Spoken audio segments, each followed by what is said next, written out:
नमस्कार दोस्तों, मैं चंद्रशेखर ओगले एक्स आर्मी आपका अपने YouTube channel Shenu share market में स्वागत करता हूं। हम देखेंगे निफ्टी और बैंक निफ्टी का एनालिसिस और कल के लिए क्या रेंज बन सकता है। अगर हम निफ्टी में देखें, अगर हम वन डे की कैंडल में देख सकते हैं कि निफ्टी ने कम से कम 240 पॉइंट का मूवमेंट आज दिया हुआ है, लेकिन आज कल के मुकाबले आज निफ्टी बैंक निफ्टी से निफ्टी में बैंक निफ्टी से ज्यादा गिरावट हुई है। अगर ये गिरावट अभी डाउन ट्रेंड स्टार्ट है, डाउन ट्रेंड कंटिन्यू आप देख सकते हैं। ये जो ट्रेंड लाइन है इसका अभी भी रिस्पेक्ट किया हुआ है और यहाँ पे अगर हम देखेंगे ये 16750 ये देख सकते हैं। यहाँ पे बायर एक्टिविटी हुई, यहाँ पे भी बायर एक्टिविटी हुई, यहाँ पे बायर एक्टिविटी हुई है। इसलिए यहाँ से एक पुल बैक जिसको हम बोल सकते हैं, पुल बैक आने के चांसेस है। तो देखते हैं, क्योंकि ये जो पूरा फॉल हुआ है उसका भी एक जिसको रिट्रेसमेंट आना बाकी है। तो निफ्टी का ये हमारा वन डे का एनालिसिस है। अब हम देखेंगे आवरली में क्या शो करता है। आवरली में अगर हम देखते हैं तो ये कल की ट्रेंड लाइन है। मैंने कल, अगर आप कल का मेरा वीडियो देखोगे तो आपको यह पता चलेगा कि यहाँ एक shark pattern, sorry, crab pattern का हार्मोनिक पीआरजेड एरिया है और यहाँ पे करेक्ट यही पे निफ्टी ने अभी कंसोलिडेशन करना शुरू किया है। क्या अब इससे अप ट्रेंड शुरू होगा? तो ये नहीं कह सकते अप ट्रेंड शुरू होगा या नहीं होगा, लेकिन एक रिट्रेसमेंट या एक इम्पल्स मूव का एक रिट्रेसमेंट आना बाकी है। अभी तो ये इम्पल्स मूव कंटिन्यू है। तो ये हो गया हमारा 5 मिनट का। अभी 15 मिनट में हम देखते हैं कल के लिए किस तरह का हमारा रेंज हो सकता है। अभी कल के लिए अगर हम देखेंगे तो 1780 के ऊपर अगर हम जाते हैं तो हम यहाँ बाय कर सकते हैं, और 17140 के टारगेट के लिए, जहां हमारा आज जो क्लोजिंग दिया था 15 मिनट में देख सकते हैं, यहाँ क्लोजिंग दिया था, यहाँ तक 140 तक हम जा सकते हैं। अगर फ्लैट ओपनिंग हुई तो, अगर गैप अप ओपनिंग हुई तो हमें इंतजार करना पड़ेगा, और 1780 के आसपास हम कंसोलिडेशन के बाद अगर कोई पैटर्न बनता है तो बाय करके 140, उसके बाद 220 तक के लिए हम टारगेट रख सकते हैं, और फिर 220 के आसपास या 140 के आसपास हम दोबारा सेल ऑन राइज के लिए बैठ सकते हैं। वो कल की सिचुएशन बताएगी। और 16980 अगर ब्रेक करता है तो हमारा फर्दर टारगेट हो सकता है 16750 तक। 16750 एक स्ट्रॉन्ग रिवर्सल जोन एरिया है। यहाँ से मार्केट एक रिट्रेसमेंट देना चाहिए, डायरेक्ट नीचे नहीं जाएगा। तो ये है हमारा 15 मिनट का रेंज। अभी हम 5 मिनट में देखते हैं इंट्राडे में हमारा ट्रेड कहाँ बनता था। इंट्राडे में अभी मैंने एक खुद का एनालिसिस, मतलब खुद का एक एक्सपीरियंस से बता रहा हूँ, मैंने ये कभी देखा नहीं कहीं पे। तो यहाँ पे अगर आप देख सकते हो ना, ये एक क्या है, जिसको हम बोलते हैं बेस पॉइंट बना था। ये बेस पॉइंट बना था तो एक स्ट्रॉन्ग सप्लाई जोन बना था। अगर आप देखोगे आज मार्केट यहाँ ब्रेक करने के बाद यहाँ एक पुल बैक दिया है, इसको बोल सकते हैं, यहाँ पे पुल बैक दिया। और दोबारा कल ओपन होने के बाद मार्केट आज जो ओपन हुआ, gap down, sorry, flat opening ही हुई तकरीबन, और नीचे आने के बाद दोबारा उसने एक ऊपर डिमांड जोन को दोबारा टच किया।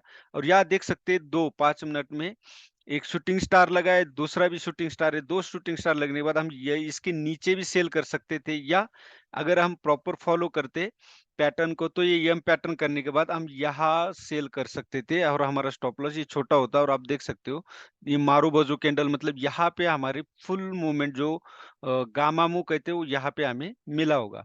उसके बाद आप देख सकते हैं दोबारा मार्केट जब ऊपर आया तो आप यहाँ पे डब्ल्यू पैटर्न ब्रेक करने के बाद भी यहाँ बाय कर सकते थे। इसी कैंडल को देख सकते, 2 स्टार कैंडल बनी थी, इसके ऊपर बाय कर सकते थे, या सेल ऑन राइज के लिए आप दोबारा वेट करते। आप देख सकते इस कैंडल, इस लाइन को अगर आप खींचते इस लो को, तो आप देख सकते हो इसको टच करके इसके ऊपर क्लोज नहीं दिया, इसके नीचे ही क्लोज दिया। तो आप यहाँ दोबारा एक ट्रेड कर सकते थे, और यहाँ भी देख सकते हो किस तरह की कैंडल बनी है, वन साइड मूवमेंट आया।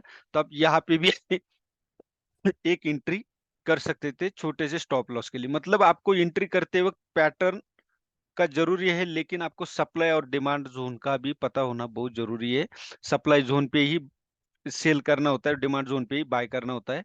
तो ये था हमारा 5 मिनट का एनालिसिस, और जो मैंने बताया उसी तरह 1780 के ऊपर ही हम बाय करेंगे। अगर फ्लैट ओपनिंग होता है, गैप ओपनिंग होता है तो हम इंतजार करेंगे, अदरवाइज हम सेल ऑन राइज 17,140 या 17,220 के आसपास हम दोबारा शॉर्ट के लिए बैठ जाएंगे। और 16,960 से ब्रेक होता है तो 16,750 तक आने की संभावना बहुत ज्यादा है। ये था हमारा निफ्टी का एनालिसिस। अब हम बैंक निफ्टी का एनालिसिस करते। बैंक निफ्टी में अगर हम वनडे की तरफ चलते हैं तो वनडे में सेम बैंक निफ्टी में आप देख सकते हो, जहां से बायर्स एक्टिवेट हुए हैं, ये डब्ल्यू पैटर्न आप देख सकते हो। ये एक डब्ल्यू पैटर्न बना था और यहाँ से बायर एक्टिवेट हुए, करेक्ट यहाँ पे टच किया हुआ है बैंक निफ्टी ने 17,100। अगर लो आज का बैंक निफ्टी का देखेंगे तो 17,130 का है। तो 17,130 से 17,150 के बीच में अगर फ्लैट ओपनिंग होता है तो हम यहाँ से बाय साइड के लिए बैठ सकते हैं। कैंडल भी अगर आप देखते हो तो स्टार कैंडल है। तो स्टार कैंडल मतलब 17,700 39,775, मतलब 39,800 के ऊपर ही हम अपसाइड के लिए एक मूव ढूंढ सकते हैं। अभी आवरली कैंडल में देखते हैं, आवरली कैंडल में एक हमारी ये ट्रेंड लाइन है, ये जब तक ब्रेक नहीं होगी तब तक हम अपसाइड के लिए बैठ नहीं सकते। अभी आप ट्रेंड का तो समय लगेगा, क्योंकि 2-4 दिन का कंसोलिडेशन, डब्ल्यू पैटर्न, वनडे में डब्ल्यू पैटर्न या आवरली में वन डब्ल्यू पैटर्न बनाना बहुत जरूरी है। उसके बाद हम थोड़ा बहुत आशा रख सकते हैं कि आप ट्रेंड की, लेकिन अभी फिलहाल ये डाउन ट्रेंड है। तो यह देख सकते हो एक सिमेट्रिकल ट्रायंगल बनाया हुआ है, ये है, ये सिमेट्रिकल ट्रायंगल बना हुआ है। तो इसको अगर ये नीचे 39,330 के नीचे ब्रेक करता है तो हम 39,130 का टारगेट, मतलब 200 पॉइंट का हम टारगेट रख सकते हैं। 5 मिनट में अब हम देखेंगे, सॉरी 15 मिनट में, कि हमारी कल के लिए क्या रेंज बनती है। कल के लिए सेम फ्लैट ओपनिंग होता है, 39,550 अगर ब्रेक करता है तो हम 39,680, 39,680 से 39,800 तक हम टारगेट रख सकते हैं। या तो 39,800 के ऊपर हमारा बाय पोजीशन बन सकता है जब यह कोई कंसोलिडेशन देके ब्रेकआउट देता है तो, अदरवाइज हम या दोबारा, ये सप्लाई जोन है तो यहाँ दोबारा हम सेल के लिए बैठेंगे। और 39,330 अगर ब्रेक करता है तो 39,130 के टारगेट के लिए हम दोबारा बैठेंगे। और 39,130 तोड़ता है तो 38,850, मतलब ये रेंज हो जाएगी 150 और 100, तकरीबन 250 पॉइंट की ये रेंज हो जाएगी। लेकिन यह कंसोलिडेशन दिया है तो देखते, अभी सिमेट्रिकल ट्रायंगल है, तो मार्केट अगर डाउन ट्रेंड है तो सिमेट्रिकल ट्रायंगल डाउन साइड होने की प्रोबेबिलिटी ज्यादा होती है। तो अब हम 5 मिनट में देखते हैं कि हमारा ट्रेड कहाँ बनता था, क्यों बनता था, उसके पीछे का लॉजिक। अगर हम यह लॉजिक देखेंगे, ये लाइन है, ये जो बेस बेस बना हुआ था, आप देख सकते हो ये एक बेस बना था 39,800 का। और यहाँ पे अगर हम ट्रेंड लाइन मारते हैं जो कल का, यहाँ देख सकते हो, या बार बार यहाँ से डाउन आ रहा था, तो ये था 39,680। आज भी अगर आप देख सकते हो, गैप फ्लैट ओपनिंग होने के बाद मार्केट नीचे आया, दोबारा उसको इसने 39,880 को भी 680, सॉरी 39,680 को क्रॉस करने के बाद आप क्लोजिंग देख सकते हो, क्लोजिंग नीचे दी है, क्लोजिंग क्या नीचे दी, उसके बाद यहाँ एक स्टार कैंडल बनी। और फिर आप इसके नीचे भी सेल कर सकते थे, या प्रॉपर एम पैटर्न बनने के बाद आप यहाँ देख सकते हो, यहाँ पे भी सेल कर सकते थे। उसका रीजन ये था कि यह एक डोजी कैंडल बनी हुई थी और उसके इसके ऊपर आपका स्टॉप लॉस, बहुत छोटा स्टॉप लॉस, और इसके नीचे आप देख सकते हो तो मारुबोजो कैंडल, इन दो कैंडलों ने ही आपको कम से कम 100 पॉइंट दे देता, दिए होंगे। आज मैं मार्केट में नहीं था इसलिए मैं आज कोई अपडेट नहीं दिया।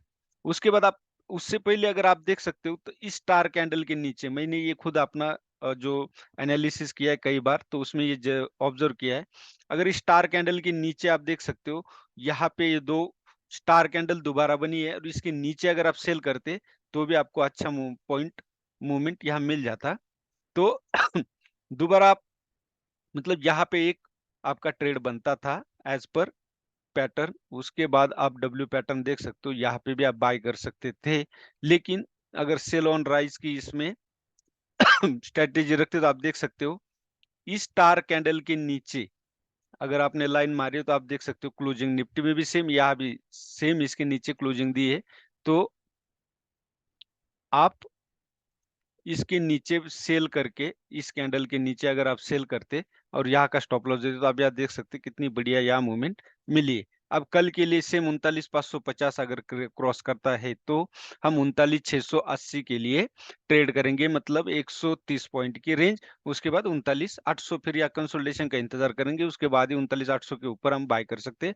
अदरवाइज 39,330 ब्रेक करता है तो 39,130 200 पॉइंट की ये रेंज है, और 130 ब्रेक करता है तो 850। इसी तरह ट्रेडिंग किया जाती है। और ट्रेडिंग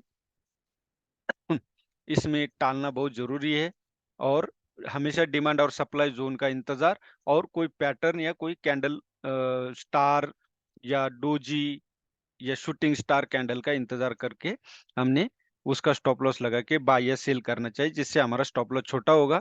और ये कल की तरह अगर कोई ट्रेड ऐसा मिल जाता है जो पीछे के जितने भी स्टॉप लॉस हमारे हिट हुए उसका लॉस कवर करके प्रॉफिट में हम हो सकते हैं।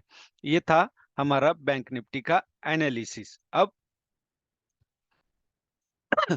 ये गिरावट क्यों हो रही है? एक तो ऑलरेडी डाउन ट्रेंड था, ऊपर से जो सिलिकॉन वैली बैंक है अमेरिका की, उसने क्या किया था कि बॉन्ड ज्यादा खरीदे थे।